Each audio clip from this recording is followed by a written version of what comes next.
Back again, 2 videos in one day. This is got to be a record for me. Just wanted to do a quick toolbox update.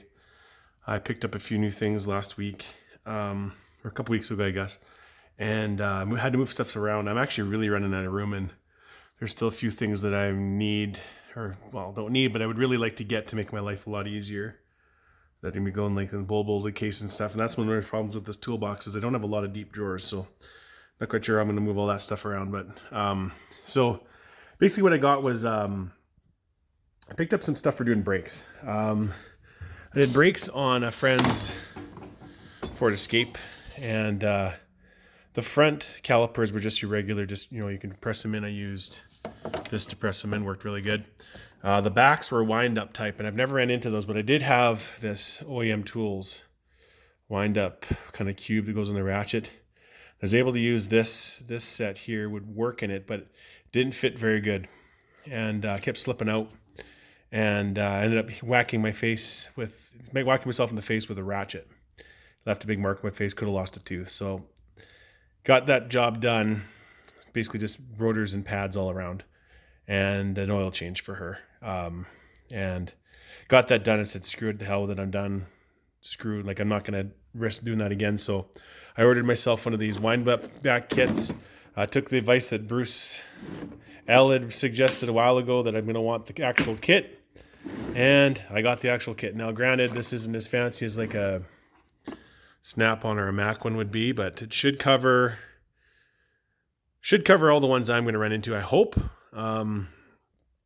So just off of Amazon, naturally. That's where I get a lot of my stuff. I love Amazon. I think this was about $34 or $29 or whatever. So I can't remember the brand off the top of my head, but should have everything that I need in there. I also ordered myself some of these, or didn't order these, sorry. I just got these at the local Napa. They were like $9, or those caliper hanging brackets, hooks things. So I'd used tying wire in before, but they're stretchy, and so those were slick. Worked awesome. I also picked up, these are one of those, hub cleaning. Sorry, my camera works crappy as usual. For cleaning the hubs, fit this in your drill or whatever, and slides over top of your wheel studs, and they're just held on with Velcro, so you can change them out. So yeah, that was relatively inexpensive. So I ordered that too, so I'm a little bit better set up for brakes now. I still have my old drum stuff too. Don't really run into drums much, but I still remember how to do it. But it's mostly that's what I got. And I did some moving around and stuff because I had all that brake stuff in another drawer, and I'm constantly moving stuff around trying to figure out where it's going to fit best. Like when I do get some of the next tools I want to get is a ball joint press, and also a like ball joint remover type thing. I'm gonna have to do ball joints on my Jeep, in the future again, and a couple other things. It's mostly just like more specialty tools, and that's again like I'm not gonna go on the Snap-on truck or the Mac truck because I can't afford to. And for as often as I'm gonna do, I think the stuff that I'm ordering off of Amazon is going to work. It's stuff that I'll have forever, and for me, just a hobby guy doing it in my garage, doing on my own vehicles, or a few friends here and there, it'll be, I think it'll be adequate enough. So ended up having to move some stuff. I moved my welding clamps down there, drawer, and I'm moving my C-clamps down here. So then I moved my body hammers down here, and a couple other things I got. Labeled that the drawer. I also first of all, I got myself a expansion kit. I want to get the metric ones of these two, but these are the bigger SAE broken bolts. I got these because they were on sale. And I got them because some of the bigger bolts on the suspension pieces on my Jeep are SAE, the aftermarket stuff. So I got the SAE version. I'm going to wait for the metric one to go on sale. That's just the Canadian Tire version. And then I also picked up a while ago, these are OEM Tools bolt extractor set with like the left-hand drill bits. So hopefully those will help too. I'd grabbed a couple extractors from the farm, but like this one I was using is just a cheap one, but you can see I rounded the end of it off. So Something else I'm looking at getting is some tap sockets. Like I got my Amazon wish list basically, but I want to get some tap sockets down the road. Like I said, the ball joint press. I want to get a slide hammer kit for helping me pull wheel bearings off. I tend to be doing a lot of wheel bearings, so that would help knock those off. Things like that. Your basic stuff I've got more than enough of. There's the odd, specialty socket I don't have or whatnot, but there's actually one socket I do want to get. This deeper 5.5.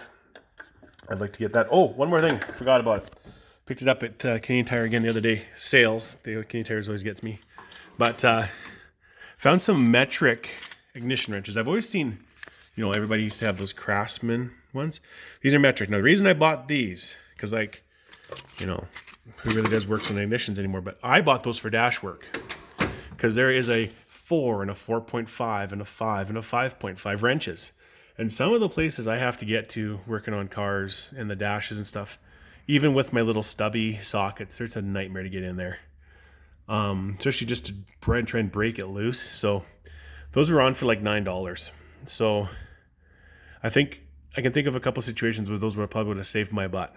So I mostly bought them I wanted the 5.5 and the 4.5. So I picked up the whole set. Like I said, they were like $9. I just got the metric ones. I didn't bother with the SCE ones. I don't care about the SCE ones. So yeah, another, don't have a lot of money for tools right now, but as I'm finding little jobs that I need, I'm going to buy the tool because I know it's something I'm going to be doing again in the future. So, one other thing too, I was really happy to have, this is one, I think it was this one. Yeah, this one. This is actually, I believe this is a Mac.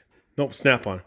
This was one of my dad's air chisels, like the blend edge here. And when I was working on my friend's Escape there, her brake rotors were seized onto the hubs really bad. And since I was replacing the brake rotors, I just went around the back of them and with my air hammer and just blasted them off. And I normally wouldn't do that if I was going to be trying to save those rotors, but I was replacing the rotors anyway. So I thought, what the heck, I'll just blast them off. So that was actually good. I didn't really have a blunt one like that. So I didn't even realize it was a Snap-on. So that was one of Dad's. But anyway, just thought I'd show what I got for new stuff there. But yeah, I'm pretty much maxed out. Oh, and I also ordered, sorry, I keep forgetting.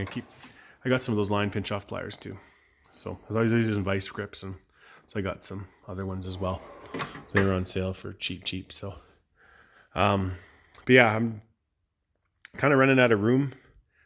I think one thing I wouldn't mind doing is seeing if I could find maybe an intermediate cabinet to go in between these two. Something I've been thinking and toying about. So we'll see. Even if I could find, I know they don't make, like, unfortunately International went out of business, but I almost think that International one would fit there. So if I could find one of those somewhere down the road, or a Beach or whatever, an old Snap-on one, I think would be kind of handy. I could use a couple extra drawers. But anyway, that's all I had, I think, for the day. So have a good day. Thank you again for everybody who watches my, poor man's toolbox tours, and take care.